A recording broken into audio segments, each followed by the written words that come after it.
Bonjour et bienvenue à notre série de podcasts sur le Covid-19. Je m'appelle Faïd Dramé, je suis journaliste à West Up News. Dans cette première série, nous nous intéressons à comment la recherche a éclairé la réponse au Covid-19 en Afrique. Pour en parler, je reçois Dr Alice Declos, médecin anthropologue, chercheur à l'Institut de recherche pour le développement IRD. Dr Declos, les stratégies vaccinales des États africains, notamment les États de l'Afrique de l'Ouest, ont-elles été adéquates?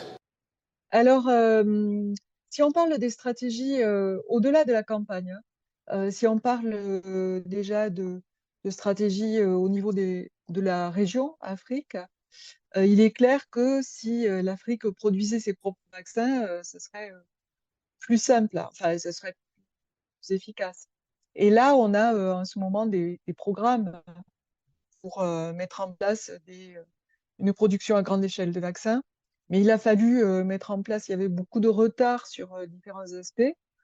Il faut aussi souligner que pendant la pandémie, l'Africa CDC a fait un travail considérable, hein. Avant 2019, personne n'avait entendu parler de l'Africa CDC qui venait d'être créée. Et pendant la pandémie, il a vraiment fait la preuve de son efficacité. Et il a boosté l'achat de vaccins au travers de programmes spécifiques impliquant les privés.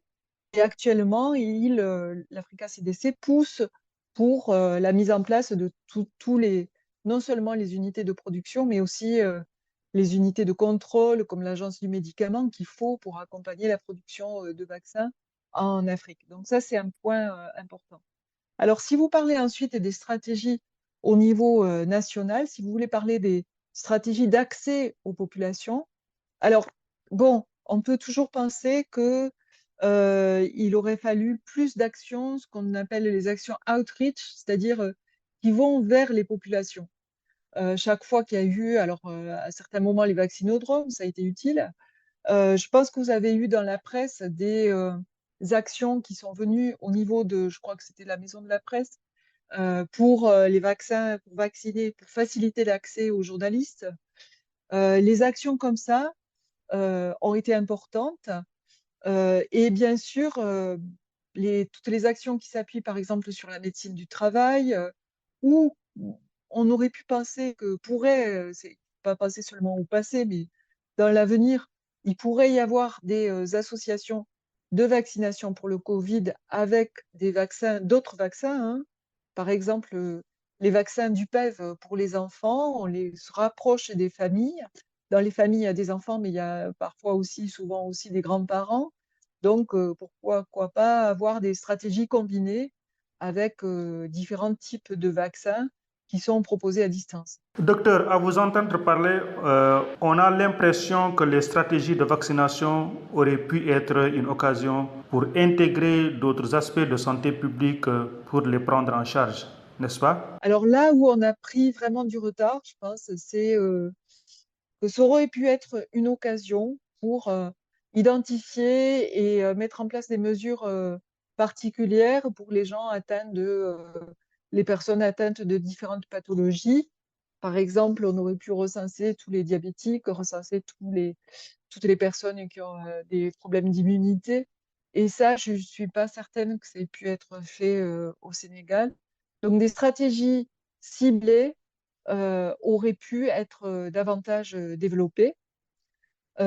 Après, si on veut revenir sur les stratégies de vaccination, bon, incontestablement, ça a été utile. Malheureusement, on n'a pas mesuré en Afrique l'utilité, on ne l'a pas encore objectivé. Et puis aussi, bon, ben, c'est sûr que les connaissances, elles se sont construites au fur et à mesure, que parfois dans les perceptions par la population, elles ont été très critiques parce qu'il y a eu comme toujours, il y a des messages qui viennent des pays développés avec le vaccin, avec des messages qui sont un peu extrêmes par rapport à la réalité. C'est-à-dire, on a dit oui, le vaccin, en fait, ça protège, et puis après, non, le vaccin, ça n'empêche pas de tomber malade, mais alors à quoi ça sert? Ça empêche les formes de graves, oui, mais alors pour ceux qui ont des formes pas graves, est-ce que ça sert vraiment? Bon, tout ça, on l'a découvert quand même au fur et à mesure. Donc, c'est maintenant qu'on sait que les vaccins, ils ont eu une utilité pour réduire la transmission du virus et surtout, leur utilité principale, c'est réduire les symptômes. Et alors, ce qu'on découvre maintenant, c'est qu'il y a toute une pathologie qui a été longtemps sous-estimée, qu'on appelle les syndromes post-Covid, ou autrement dit le Covid long, c'est-à-dire les gens qui ont des troubles après 20 jours.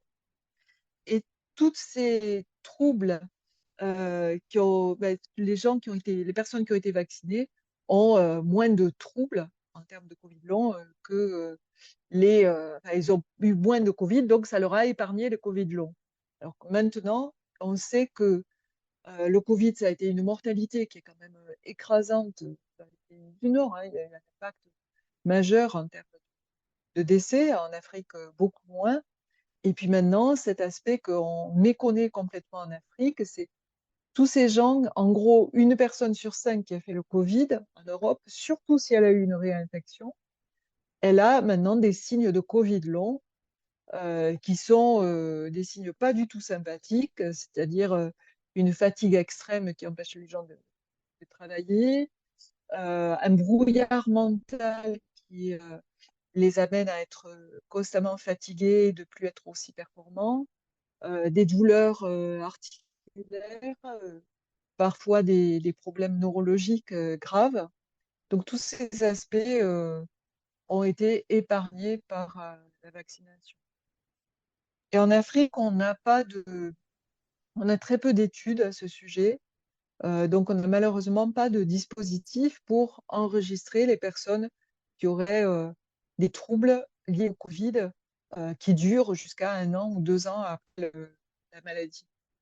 Plusieurs États ont relancé leur campagne de vaccination. Que faut-il faire qu'on ait déjà fait pour contrer la défiance des populations envers les vaccins anti-Covid? Alors, je ne suis pas certaine qu'on ait exploré au Sénégal toutes les options pour faire de la sensibilisation. Par exemple, on dit une des règles un peu en santé publique, c'est de dire que quand il y a de la mésinformation, il faut y répondre par les mêmes voies. Donc, il faudrait avoir des stratégies sur les chaînes d'information, sur les médias. Souvent, je pense que au Sénégal, on voit beaucoup d'importance avec les médias en ligne, les journaux en ligne, avec toutes les personnes qui mettent des commentaires. Ben, les gens, ils lisent aussi les commentaires. Donc, il faudrait des gens qui activement passent de l'information juste lorsque des commentaires faux sont mentionnés. Ensuite, il y a l'information dans les écoles qui est importante, hein.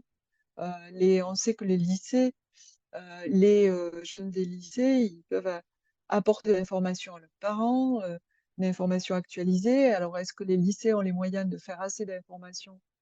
Je n'en suis pas certaine. Je dis ça aussi parce que il semble qu'il y ait un déficit d'information sur le VIH, hein. Les gens croient toujours que c'est une maladie mortelle. Bon, alors qu'il y a des traitements qui permettent d'avoir une durée de vie sans trouble grave qui est très importante. Donc, il y a des stratégies qui n'ont pas été assez utilisées. La médecine en entreprise aussi, les comités au niveau des entreprises qui n'ont pas forcément besoin d'un médecin, mais où il y a des personnels qui s'informent et qui partagent et qui organisent des sessions de discussion, d'échange, parce qu'on sait que les gens comprennent mieux s'ils ont un espace pour poser leurs questions. Euh, on a appris des choses aussi de l'expérience pendant cette pandémie. Par exemple, c'est la Nouvelle-Zélande qui a été très bonne au niveau de la confiance de la population parce que l'information a été délivrée de manière très adaptée parce que le Premier ministre, la Première ministre, pendant 1 an, a accordé quelque chose comme 1 heure de discussion à la télé. Donc, il y avait un rendez-vous quotidien où tout le monde pouvait poser n'importe quelle question. Et du coup, ça a mené à développer, à donner beaucoup d'explications, à développer des points sur la stratégie, son évolution. et qui a vraiment été quelque chose d'important. Alors, bon, je sais qu'au Sénégal, il y a eu souvent des soirées, des émissions consacrées spécialement à ce sujet, mais peut-être que quelque chose de régulier et de fréquent serait encore plus efficace. Merci, Dr Declos. Chers internautes, merci de nous avoir écoutés. Je suis Faïd Dramé, journaliste à West of News. Je recevais Dr Alice Declos, médecin anthropologue, chercheur à l'Institut de recherche pour le développement IRD, avec qui nous avons parlé de comment la recherche a éclairé la réponse au Covid-19 en Afrique. Merci et on se retrouve bientôt pour un autre podcast.